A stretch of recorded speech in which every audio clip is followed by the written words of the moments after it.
Salam sejahtera Sobat Kristiani, kita bertemu kembali di program kita, program Pesan yang Indah di Sobat Kristiani TV. Dan pada saat ini pesan yang indah kita akan ambil dari firman Tuhan yang menjadi khotbah untuk minggu esok hari 30 Agustus 2020, yaitu firman Tuhan yang tertulis dalam kitab Ulangan di pasal 18 ayat 9 sampai dengan ayat 14. Kitab Ulangan pasal 18 ayat 9 sampai dengan ayat 14, demikian dituliskan: Apabila engkau sudah masuk ke negeri yang diberikan kepadamu oleh Tuhan Allahmu, maka janganlah engkau belajar berlaku sesuai dengan kekejian yang dilakukan bangsa-bangsa itu. Di antaramu janganlah didapati seorang pun yang mempersembahkan anaknya laki-laki atau anaknya perempuan sebagai korban dalam api, ataupun seorang yang menjadi petenung, seorang peramal, seorang penelaah, seorang penyihir, seorang pemantra, ataupun seorang yang bertanya kepada arwah atau kepada roh peramal, atau yang meminta petunjuk kepada orang-orang mati. Sebab setiap orang yang melakukan hal-hal ini adalah kekejian bagi Tuhan, dan oleh karena kekejian-kekejian inilah Tuhan Allahmu menghalau mereka dari hadapanmu. Haruslah engkau hidup dengan tidak bercela di hadapan Tuhan Allahmu, sebab bangsa-bangsa yang daerahnya akan kau duduki ini mendengarkan kepada peramal atau petenung, tetapi engkau ini tidak diizinkan Tuhan Allahmu melakukan yang demikian. Demikian firman Tuhan. Sobat yang dikasihi Tuhan Yesus Kristus, selalu kita ingat bahwa kitab Ulangan adalah pengulangan kembali, menegaskan kembali aturan-aturan, pesan-pesan Allah yang sudah pernah disampaikan sebelumnya kepada bangsa Israel dalam perjalanan mereka dari sejak keluaran dari Mesir sampai mereka akan mencapai tujuan mereka, peziarahan mereka, yaitu tanah yang dijanjikan itu mereka akan masuk. Lalu diulangi kembali, ditegaskan kembali perintah-perintah, aturan-aturan yang sudah pernah disebutkan sebelumnya, supaya mereka sungguh-sungguh ketika memasuki daerah itu, tempat itu, mereka sudah siap dan betul-betul menjadi bangsa pilihan Allah yang menunjukkan kualitas tertinggi, kualitas terbaik, lebih baik dari bangsa-bangsa lain, dan betul-betul menjadi pengikut ataupun penurut Tuhan yang sejati, yang murni, sesuai dengan perintah-perintah yang telah diberikan bagi mereka. Oleh sebab itu Ulangan kita pahami sebagai penegasan kembali, pengulangan kembali, supaya ingatan-ingatan mereka yang mungkin sudah hilang atau sudah pudar pada hukum-hukum atau aturan-aturan sebelumnya disegarkan kembali, karena mereka akan memasuki satu tempat di mana mereka akan bersama-sama ataupun dikelilingi oleh bangsa-bangsa lain. Dan firman Tuhan yang menjadi nats renungan kita ini adalah saat mereka akan menduduki ataupun memasuki tempat negeri yang dijanjikan kepada mereka untuk mereka tempati. Sobat yang dikasihi Tuhan Yesus Kristus, dalam pergaulan setiap hari, dalam kehidupan setiap hari, kita sering mendengar pesan orang tua ataupun pesan kepada kita yang mengatakan hati-hati dalam memilih teman, atau hati-hati dalam bergaul, hati-hati dalam berteman.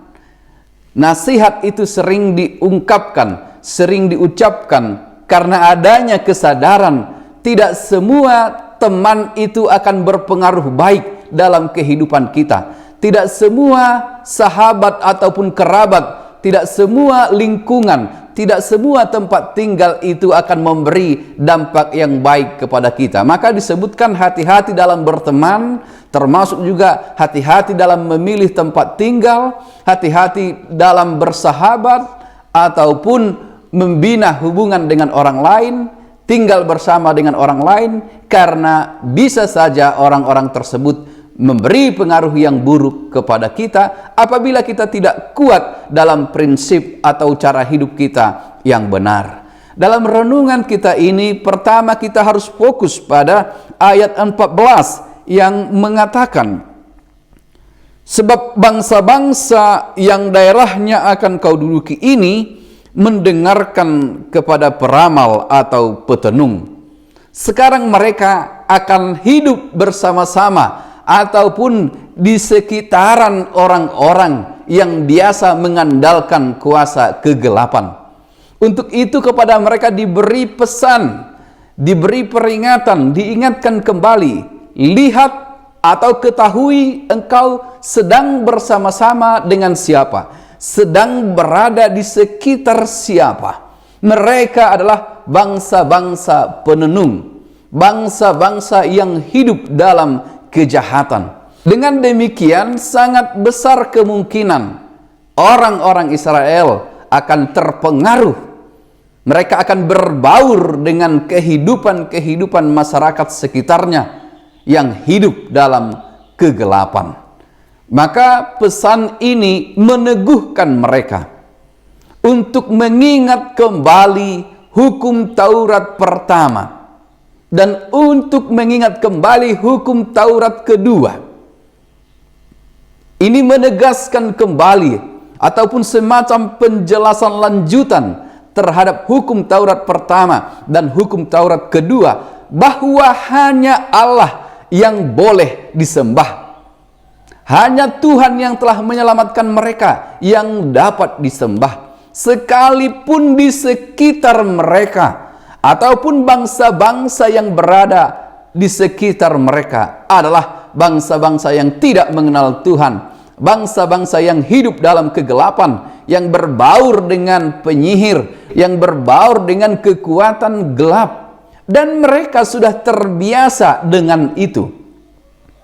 Kehidupan yang terbiasa dengan kegelapan itulah kemungkinan besar akan berpengaruh buruk terhadap kehidupan bangsa Israel, di mana mereka sebagai umat pilihan harus tetap suci, harus tetap turut kehendak Allah, seperti disebutkan di ayat 13, haruslah engkau hidup dengan tidak bercela di hadapan Tuhan Allahmu.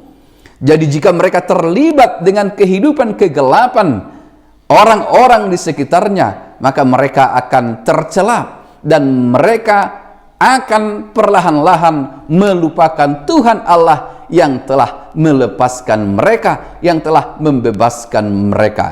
Ada berbagai macam kekuatan jahat di sekitar mereka. Tetapi sesungguhnya bila mereka terus dibentengi oleh ingatan yang kuat, atau kesadaran yang kuat, atau rasa syukur atas penebusan Allah, atas pembebasan Allah, maka tidak akan sekalipun terpikir bagi mereka untuk hidup dalam kegelapan tersebut. Maka pesan yang indah bagi kita melihat renungan ini, kita akan mendengarkan khotbah yang panjang, khotbah yang jelas dari pendeta-pendeta kita di gereja kita. Namun sebelumnya ada pesan-pesan yang indah yang dapat mengantar kita lebih dalam lagi nantinya membahas atau mengerti nats kita ini. Pesan yang indah yang pertama adalah, sama seperti bangsa Israel, kita juga berada di kisaran, di sekitar orang-orang yang mungkin hidup dalam kejahatan, yang mungkin hidup dengan mengandalkan kekuatan dunia, hidup dalam kegelapan. Sebab di dunia ini kuasa setan, kuasa iblis begitu nyata. Kita masih berada di dunia yang iblis mengklaim sebagai tempat tinggalnya.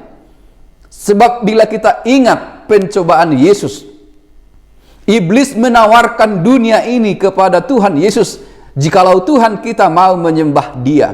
Tetapi Tuhan Yesus mengatakan hanya Allah yang patut disembah.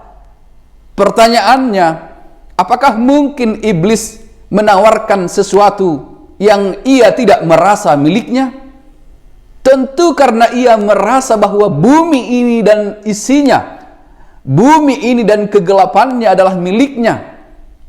Walaupun sesungguhnya ini adalah milik Allah, tetapi ia merasa ini miliknya karena ia berkuasa, punya kekuatan di sini. Lalu ia menawarkan bumi ini kepada Tuhan Yesus.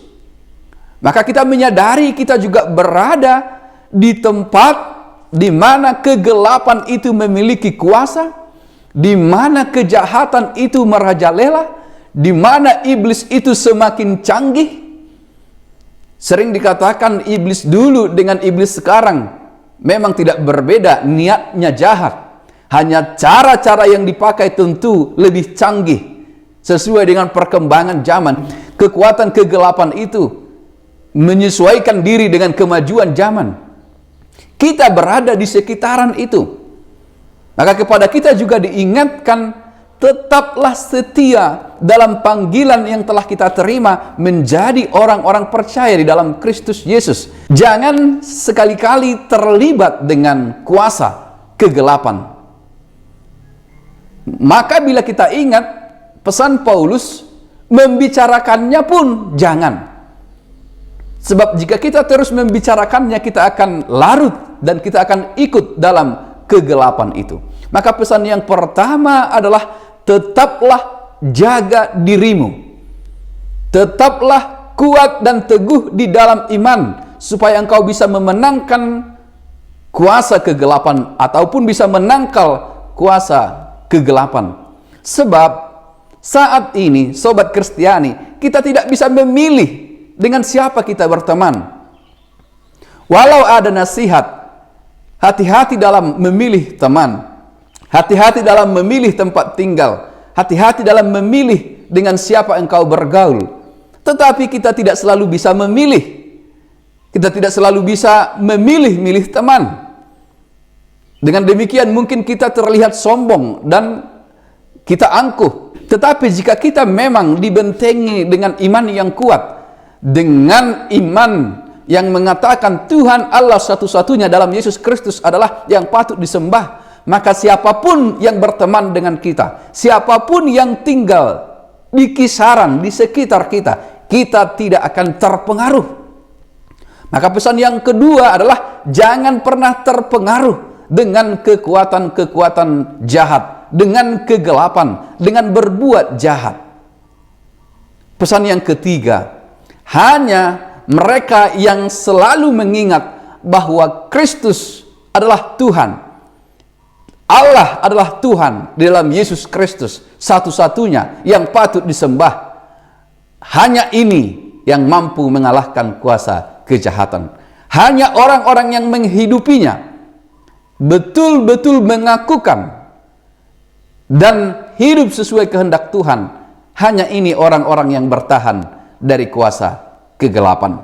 Kita harus membentengi diri kita dengan mengingat selalu hukum Taurat pertama dan kedua, serta menghidupinya, memaknainya, bahwa aku hanya akan memuji Tuhan.